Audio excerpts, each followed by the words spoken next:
Hey guys, my name is Alex Gonzalez. I just wanted to talk about, enlisting into the army. That's my next step in life. So, just want to talk a little bit about my experiences that I've gone through. I'm not currently enlisted, but I am going through the process currently. I can tell you. Let me see. I started. The first thing that I wanted to do was join the Marines. I know a lot of you thinking like, what the hell are you talking about, Army? But anyways, I wanted to do the Marines because I just wanted to get out there, and I know they're put on the field and stuff, but sometimes I'm a little impulsive, and I don't exactly make the right decisions sometimes. But so I had to step back and think about that. But um, while I was in the recruitment center, or the recruitment office for the Marines, my recruiter had picked me up, and we went into the office, and he sat me down to take the, I guess you call it, the pre-Asvab test, and I got my score there. It wasn't that bad. I think it was like a 69 that I got, but that was just a basis of what I would get on my ASVAB. Um, I haven't been in high school for about maybe a year and a half, so, and I didn't even take my ASVAB in high school, so that I needed to jump on that. After a while thinking about that, I just felt like the recruiter didn't really have much information about me, information to tell me at least, about the Marines. I just felt like, okay, what's next? I didn't feel like it was after that. I just didn't feel like they cared, so I just said, forget it. It just wasn't for me. If that's what the Marines build into people, then I don't want to be a part of that. So I did go to the recruitment center here in Sunrise, Florida, um, for the army, and my recruiter, I sat down with one of my recruiters, because I have a couple, because my first one that I went to, he was he was a recruiter for the reserve, and so once I walked in there, I guess they waited for me to catch attention. But I walked in and I said, hey, is there anyone that I can speak to? So I went in there, and I spoke to that recruiter. He told me to do simple paperwork and stuff like that, and asked me, and gave me a lot of information. Now be careful about the recruiters. Now, they're like trained salesmen. They're trying to sell you something. They're trying to get you into the military. So whatever they can say to get you in, they will say. Um, not necessarily will they lie to you, but they will not tell you the full truth. Um, they might stretch the truth sometimes, change it up a little bit, but you got to be careful about that. That's why my father, he's pretty much my coach right now. He was in the military, in the army for about 20 years. Um, so he's coaching me right now. But so I walked in there, and I had to show him my birth certificate and my social security card, which I needed to change because my middle name wasn't spelt out. It only had my middle initial. Now apparently I need my whole name, so I had to go through the whole process of going to the Social Security administration office, and get that changed or whatever. That was a long process, but whatever, doesn't matter. Um, so I went in there, did a whole bunch of paperwork, and he, gave me some homework that I need to fill out. More basic stuff about me. Like where have I lived, and what are my references, and background information and stuff like that. So I finished that packet, um, and then I came back in. So he sent me to another recruiter because he finally told me that he was a reserve recruiter.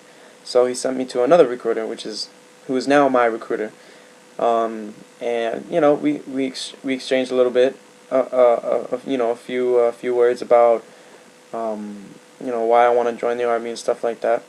I told him plain and simple. I just feel like I need to. I feel like I need to give back to my country. For all the opportunities that were given to me, that were handed to me, and the freedom that was given to me as well. So I want to serve, for my God and country. I want to make sure that, the rest of the people of this country are given the same freedom as I was. So, uh, in that state, I like to say, thank you for to the rest of the soldiers, and military, for defending our country. Um, I wish to be part of you soon, so I will soon be up there. So, anyways, so yeah, we went through a lot of things. He put on a couple of videos, see what I wanted to do and stuff. I also needed to give him more information. They're gonna ask you like yes and no questions and stuff like that. And simple stuff like have you ever had sicknesses? Do your vision of your eyes? Have you ever had bunions? Just like random questions. Yes no questions. So I'm gonna sit down with you for that, and so we went through that, and our next step was to get set up an appointment to go down to MEPS to take my Asvab. So it was, let me see, last Monday, I believe, and on that day, I came in around 10 o'clock because apparently you can only take the Asvab during the afternoon or so. So I went in there around 10:30 to the recruitment center, and what he told me was that he needed his supervisor to do a hot seat. Apparently, a hot seat. I guess to review my answers on the yes or no questions, stuff like that. Don't lie. Be truthful. Answer to the best of your abilities. You know, if you ever had any allergies, of course simple stuff like that.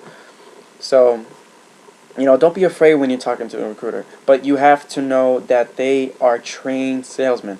You have to know they will try to sell you anything and get you into anywhere that the government needs. They will put you there, or they will try the best they can to. So make sure you have a firm state of mind on what you want to do. Don't just walk in there all willy-nilly, just hoping that he will give you what you want, because that's not how it happens. You need to go in there with already planned out what you want to do.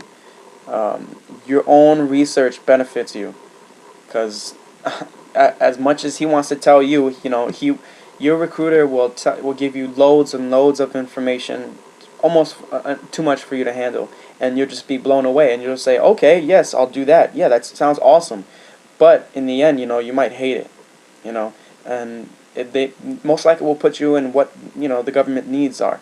So be careful on that. Well, anyways, so on that day, after the hot seat with his supervisor, let